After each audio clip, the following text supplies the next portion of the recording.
Hello, good morning. Okay, आज का हमारा क्वेश्चन है explain list count and list count error, right note on list count error. Okay, the smallest value that can be measure by the measuring instrument is called list count. जैसे कि हमारी scale है तो उसमें हम छोटे से छोटा 1 mm 0.1 सेंटीमीटर मेज़र कर सकते हैं, तो वो इंस्ट्रूमेंट का लिस्ट काउंट बोलते हैं, यानी 1 mm is the least count of the our scale. All the reading or measure valued are good only up to this value. Error associated with resolution of the instrument is called least count error. तो resolution में जो भी error आती है वो उसे list count, यानी कि अगर कोई भी मिस्टेक होगी स्केल में मेज़र करने में तो वो 1 mm तक आगे पीछे होगी, या तो प्लस होगा या तो माइनस होगा। तो जितना उसका रिजोल्यूशन है, रिजोल्यूशन यानी कि वो कितना छोटे से छोटा मेजरमेंट कर सकता है, तो वही उसका उतनी ही उसकी एरर होगी। जैसे वर्नियर कैलिपर्स है तो वो उसका रिजोल्यूशन है 0.01 centimetre and list count of spherometer is 0.001 centimetre. ये दोनों इंस्ट्रूमेंट आपको लेबोरेटरी में देखने को मिलेंगे, जिसका जो हम उसके ऊपर प्रैक्टिकल भी करेंगे और लिस्ट काउंट एरर भी उसकी फाइंड आउट करेंगे।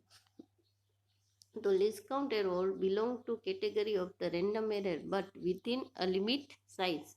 एक वो रैंडम एरर के बीच आती है, वो प्लस भी हो सकती है, वो माइनस भी हो सकती है। तो यहाँ पे in occurs with both systematic and random error. Least count of meter scale is 1 mm, जो मैंने एग्जांपल दिया था, राइट। तो using the instrument of higher precision improving experimental technique we can reduce the least count error.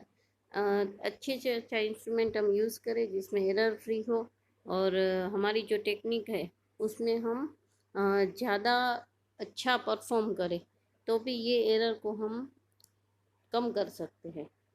और ये सब ना हो तो हम बहुत सारे ऑब्जर्वेशन लेकर उसका एवरेज निकाल के भी हम इस एरर को कम कर सकते हैं। नेक्स्ट है what is the estimation error and right method of for estimation. The maximum error during the experiment estimated and it is represented with result of experiment, this is called estimation of error. तो बहुत सारे example, अगर experiment में बहुत सारे observation लेते हैं तो उसमें प्लस माइनस बहुत सारी एरर हमें मिल जाती है, और उसका फिर हम एवरेज निकालें तो हमें एस्टिमेशन एरर मिल सकती है। तो estimation error is estimated in 3 ways: absolute error, relative error और फ्रैक्शनल एरर और परसेंटेज एरर। तो ये तीनों एरर हम एग्जाम्पल से बहुत अच्छे से समझ सकते हैं। चलो, फर्स्ट है एब्सोल्यूट एरर। तो एब्सोल्यूट एरर क्या है? तो the magnitude of the difference between the individual measurement and the true value of the quantity is called the absolute error of the measurement. जैसे कि ट्रू वैल्यू 1 kg है, right. True value 1 kg है और हमारा जो instrument है वो 1.01 1.010 दिखा रहा है kg, यानी कि ये जो 0.10 है उसको हम कौन सी एरर बोलेंगे? Delta A. ट्रू वैल्यू कितनी है यहाँ पे? ट्रू वैल्यू कितनी है? ट्रू वैल्यू है 1 kg, बराबर। ट्रू वैल्यू यानी कि यहाँ पे ए कितना है? 1 kg, राइट। और हमने A1 मेजर किया, पहली बार जब हम इंस्ट्रूमेंट पे मेजर करते हैं तो वो हमें दिखा रहा है 1.012। फिर A2 दूसरी बार मेजर किया तो वो दिखा रहा है 1.013। तो ये जो है हमारी वो है ट्रू वैल्यू। ये जो हमने इंडिविजुअल एक्सपेरिमेंट करके फाइंड आउट किया वो है A1 A2 A3, राइट। और फिर दोनों के बीच का डिफरेंस यानी कि डेल्टा A1, तो कि डेल्टा A1 इक्वल टू हमें क्या मिलेगा? True value. ट्रू वैल्यू कितनी है? ट्रू वैल्यू कितनी है?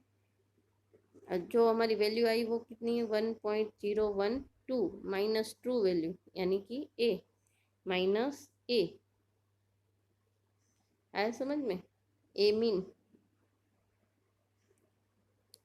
तो वो हमें क्या दिखाएगा, डिफरेंस। देखो अभी हमारे पास ट्रू वैल्यू नहीं है, समझ लो कि हम जब एक्सपेरिमेंट कर रहे हैं तो हमारे पास ट्रू वैल्यू नहीं है, तो हम ट्रू वैल्यू कैसे निकालेंगे। तो हम सब पहले तो बहुत सारे एक्सपेरिमेंट करेंगे, उसमें से A1 A2 A3 AN, यानी कि हम एक मेजरमेंट कर रहे हैं, उसकी ट्रू वैल्यू हमारे पास नहीं है, तो कैसे निकालेंगे, बहुत बार उसको अलग अलग अलग इंस्ट्रूमेंट पे हम रख के उसमें से ऑब्जर्वेशन लेंगे A1 A2 A3 up to AN, और फिर उसका एवरेज निकालेंगे। सपोज हमने एन एक्सपेरिमेंट किए, एन ऑब्जर्वेशन लिए और उसका मीन निकाला, A1 plus A2, arithmetic mean सबको पता है, A1 plus A2 plus A3 plus AN divide by N. तो ये जो मिला ए मीन, वो अभी हमारा क्या बनेगा, ट्रू वैल्यू। ए मीन क्या बनेगा, ट्रू वैल्यू, राइट। ए एवरेज और ए मीन है वो ट्रू वैल्यू हमारी बनेगी। अब देखो आगे, अगर हमें एब्सोल्यूट एरर चाहिए तो हमें क्या करना है, जो हमने पहले निकाला था अभी वापस याद रखो। सपोज ए मीन हमारा 1 kg आया, ए मीन हमारा सपोज 1 kg आया, किसी का मास मेजर कर रहे हैं, तो डेल्टा A1 इक्वल टू क्या होगा, तो पहले मैंने क्या लिखा था, 1.012, 1.012 A1 मिला था माइनस ए मीन कितना है हमारा 1 kg, राइट। ट्रू वैल्यू है तो एवरेज निकालने की ज़रूरत नहीं है, ट्रू वैल्यू नहीं है तो पहले हम एवरेज निकालेंगे, उसके बाद फिर हम एब्सोल्यूट एरर फाइंड आउट करेंगे। तो इन दोनों के बीच का जो डिफरेंस आया डेल्टा A1, राइट, वो क्या बोलते हैं, absolute error, individual absolute error.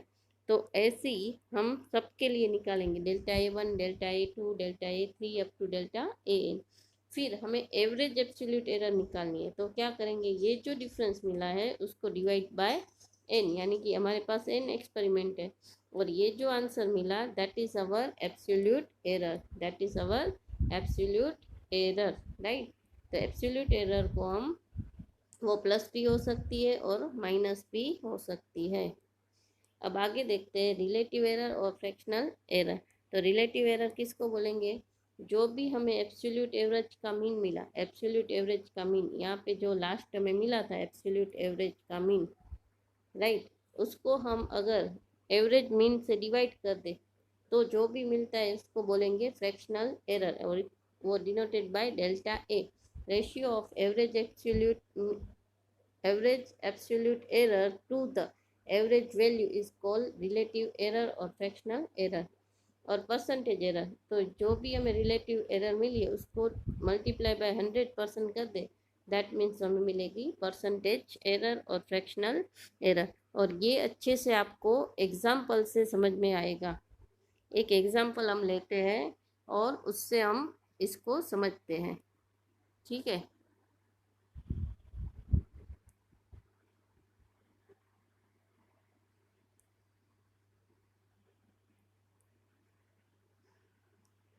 तो नेक्स्ट वीडियो जो है, मैं इसका एग्जाम्पल, इस चीज़ का एग्जाम्पल से मैं ये आपको एरर सारी समझाती हूँ।